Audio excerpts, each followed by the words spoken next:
Здравейте отново! Благодаря ви, че още веднъж сте тук с мен. Надявам се всички да сте много добре. Казвам се Марий Сваро. Това е второто интервю, което имах с Арисах, мъжки пълнолетен тигър Урма, който е комуникационен офицер на борда на флагманския кораб на неговата цивилизация в ниската околоземна орбита Авион 1. Урмите основно са големи коткови, каквито се виждат на Земята. Глава на котка с тяло на котка, както би се очаквало, а не както много пъти е изобразявано по някои места, като човешко тяло с глава на котка.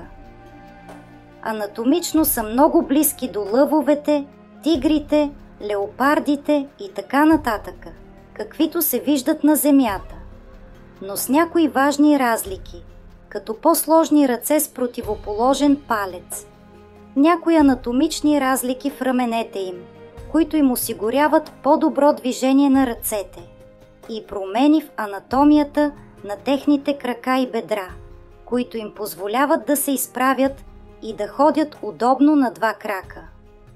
Въпреки че урмите все още могат да бягат и да се бият, използвайки и четирите, както го прави един обикновен голям екземпляр от семейство коткови на Земята.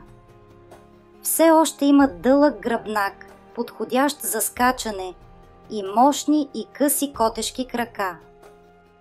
Моля, имайте предвид, че трябва да преведа това интервю на английски и испански, така че голяма част от формулировката на думите е моя, но правя всичко необходимо, за да запазя цялата му същност, концепции и идеи, възможно най-верни на казаното от голямата котка. Преводът на английски и испански е доста труден, не само поради ограниченията на двата езика, но и защото тигърът няма човешки устни, така че много пъти говори смешно. Не може да произнася букви като М, П, Б или В и прекалено натъртва буквите О, Г и особено Р, което много пъти го прави трудно разбираем. Не позовава другите урми или себе си като хора, както ние. Нарича ги котков или коткови. Гласът му е дълбок като гръм, завършва с кънтящо мъркане или ръмжене и говори бавно и контролирано. Така че гласът, който избрах да го представя тук, е най-добрият, който успях да намеря. Интервюто. Здравей, Ари! Как си? Благодаря ти, че ми позволи да те интервюирам още веднъж. Като първи въпрос, би ли казал на нашата публика как изглеждаш и колко си голям? Здравей, Мари! Наистина няма защо. Аз съм Арисах от Авион Вега. Аз съм един от котковите, които работят в комуникационния център на кораба на моя крал. Моята раса е урма, оранжев тигър на вашия език. Висок съм 10 фута и 6 инча, когато съм бос до върха на ушите си, и тежа 698 паунда. Тоест 3 метра и 23 сантиметра височина и тегло 317 килограма. Искам да съсредоточа това интервю върху вашата етика, концепции и начин на живот на урмите, за да могат да бъдат по-добре разбрани от човешкото население. Много хора на Земята смятат, че народът Урма почита божество, наречено космическа котка, като негова религия. Какви, моля, са вашите мисли и перспективи за това? Не съм наясно с концепцията за космическата котка. Не познавам нито един урма, който да се кланя на божество. Това е човешко мислене. И във всеки случай всички урми са космически котки. Не познавам никакво божество, космическа котка.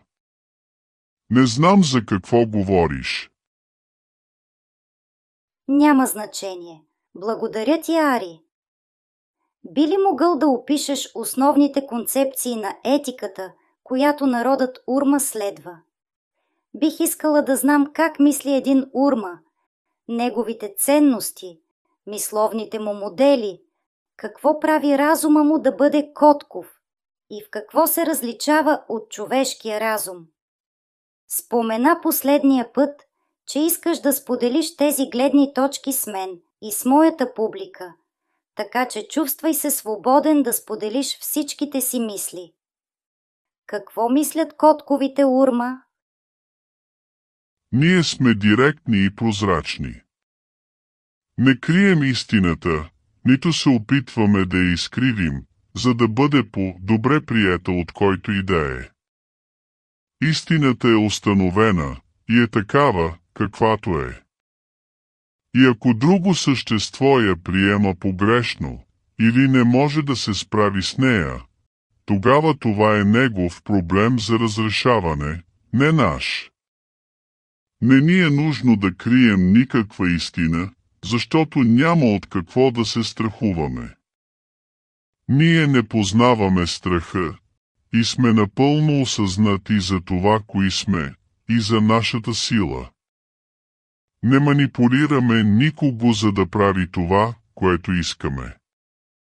Питаме директно и ако отговорът е отрицателен и не сме съгласни, просто се отдалечаваме и продължаваме живота си без никакви притеснения и мисли за това. Ние не премисляме. Това е много човешки начин на съществуване.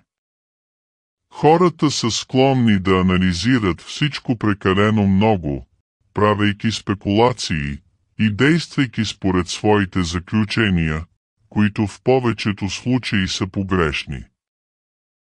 И действат по този начин най-вече от страх, и винаги очаквайки най-лошия сценарий, докато се опитват да се подготвят за него, като механизъм за оцеляване. Хората са склонни да страдат много от собствените си идеи и от спекулациите, които правят в умовете си, с ограничени данни. Страдат много повече от идеята, която са си създали, отколкото от това, което наистина се е случило или ще се случи. Идеите, които генерират, са това, което кара хората да страдат най-много. Един Урма мисли различно. Анализираме необходимите данни, когато е нужно, и дори можем да направим заключения от тях, но никога не страдаме от спекулациите, които правим. Хората създават катастрофални ситуации в умовете си. Измислят сложни истории, за да обяснят каквото не разбират и което виждат като заплаха за тях. Чувстват се уязвими и страдат много от това. Един Урма не се страхува от никакво хипотетично бъдеще, тъй като знаем, че можем да се изправим и да разрешим всичко, което животът и съществуването могат да ни поднесат. Живеем в настоящето и се наслаждаваме на благополучието си такова, каквото е сега, с пълната увереност, че сме недосегаеми. Така че, не виждаме никакъв смисъл да се тревожим за празни спекулации, истории или негативни резултати и прогнози, докато се изправяме пред живота безстрашно и с коткова увереност. Нашите безстрашни начин на живот и философия са в основата на всеки Урма, тъй като не се страхуваме от нищо. Не проявяваме нито един от тези страхове, и това само ни прави посилни и ни позволява да процъфтяваме като индивиди и като вид. Тази философия на безстрашие ни спечели статута на върховни хищници и доминиращи видове в тази галактика. Обичаме нашите мечове и оръжия, съвременни или антични, не защото обичаме насилието, а защото ни дава сила и увереност, за да се изправим пред всяко предизвикателство, пред което можем да се изправим. Първо разрешаваме нашите лични нужди и проблеми, преди тези на другите, и по този начин дори би могло да се разглежда като една нарцистична форма от човешка гледна точка и перспектива. Първо търсим нашия комфорт и интереси. Но това е така, защото знаем, че единственият начин, по който наистина можем да помогнем на другите, е когато сме в позиция на мощ, когато имаме и живеем със стабилност в нашия живот. Можем да помогнем на другите, само когато имаме яснота на мисълта и разума си. Няма смисъл да се опитваме да помагаме на другите, когато разума ни е объркан и нефокусиран, тъй като това поражда погрешна преценка и лоши решения. Обичаме първо себе си, като индивиди урма и като раса. Ние сме горди хора и никога не искаме да бъдем други, освен това, което сме. Разглеждаме нашата култура и другите урми като продължение на нас самите, така че това, което правим, за да помогнем на другите, е това, което искаме за нас, като личности. Когато цяла една култура вижда и действа по този начин и увеличава нашето безстрашие и яснота на мисълта и идеите, тази култура ще процъфтява като никоя друга. Нашият начин на мислене е да продължаваме да бъдем това, което сме, да следваме вътрешното си котково ръководство. Следователно, ние никога не можем да следваме правилата и интересите на другите, или само ако това е най-доброто за нас. Така както виждаме всички други коткови, като продължение на нас самите, така също виждаме други раси и хора, които обичаме, като повече от нас самите. Това, което обичаме, го правим наше и го защитаваме като част от себе си, без да ни интересува дали също са коткови или не. Ние сме изключително лоялни хора и нашата чест като коткови е над всичко. Нашата дума е това, което сме, и я уважаваме, така както уважаваме себе си. Първо трябва да се научиш да уважаваш себе си, преди да очакваш да бъдеш уважаван от другите. Трябва да се научиш да разбираш своите мисли и ценности, етика и идеи, за да можеш да останеш верен на тях, преди всичко друго. Търси на първо място своя комфорт и своето благополучие, и от тази точка на стабилност помагай на всички останали, които чувстваш, че са в нужда, но никога в твоя вреда. Никога не помагай, ако да помогнеш те наранява. Следвай това правило, дори когато трябва да вземеш трудни решения, които в крайна сметка могат да противоречат на това, което току-що казах. Трябва да създадеш, трябва да развиеш своя набор от ценности сам, с яснота на разума. Никога не копирай тези на другите и остани верен на себе си с най-голямата истина и почтеност. Направи тези, които обичаш, свой приоритет и оттам растете заедно като едно цяло. Котковите урма виждат пречките и трудностите като възможности за растеж за превъзмогване и за разширяване.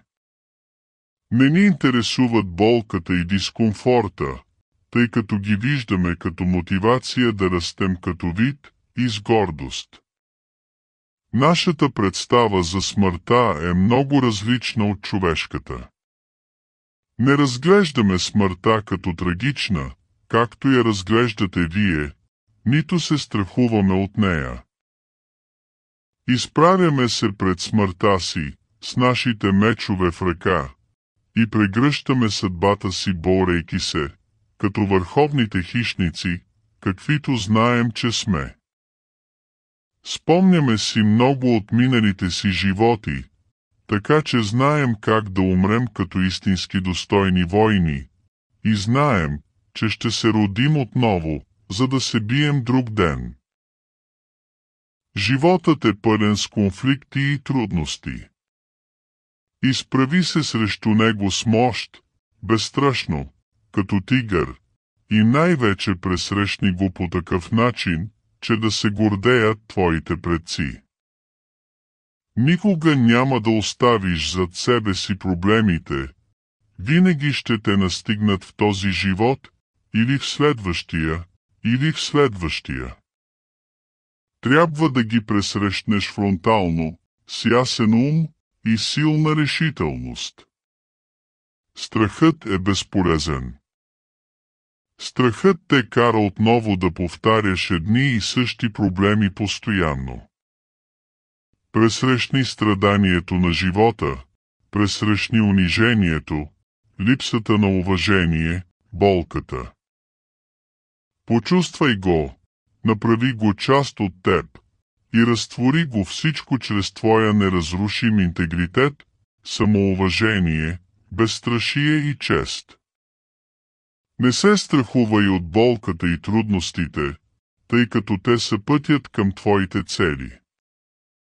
Изправи се срещу тях, изтърпи ги, направи ги твои, и се чувствай комфортно със страданието. Работи, за да постигнеш целите си, с кроткова несломима решителност и чест. Не казвай какво мислиш да направиш, просто го направи и замълчи.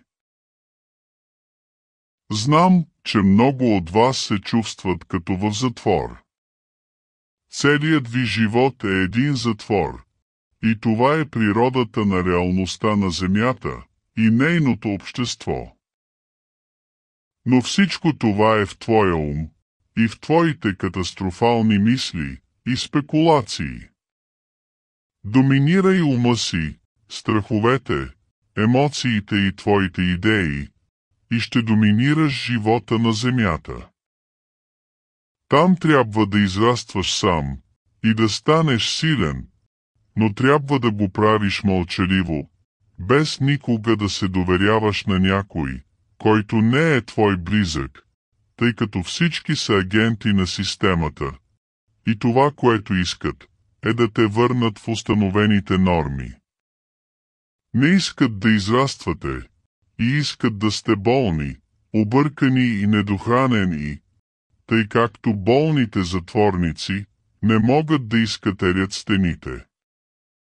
Запомнете едно нещо за затвора на планетата Земя. В голямата си част се управлява от други затворници, които се подчиняват на други затворници, само поради невежество, объркване и страх. И ако едно достатъчно количество от тях са наясно с това, тогава цялата система ще се срине. Котковите урма са емоционални същества, но използваме емоциите си в наша полза, а не в наша вреда. Яснотата на мисълта, самопознанието и уважението към нашия интегритет и чест са това, което ни позволява да контролираме и използваме тези емоции в наша полза. Бъдете здрави, бъдете безстрашни и бъдете силни. И една голяма тигърска прегръдка. Благодаря ти, Ари. за твоето послание и твоите прозрения. Ари се съгласи да изпраща редовно своите съобщения през мен и моя канал, когато пожелае, така че очаквайте повече от Ари в близко бъдеще. Благодаря ви, че гледахте моето видео, че дадохте лайк и се абонирахте за повече информация. И се надявам да ви видя тук следващия път. Бъдете много добре и се пазете. С много любов, вашата приятелка Мари Сваров.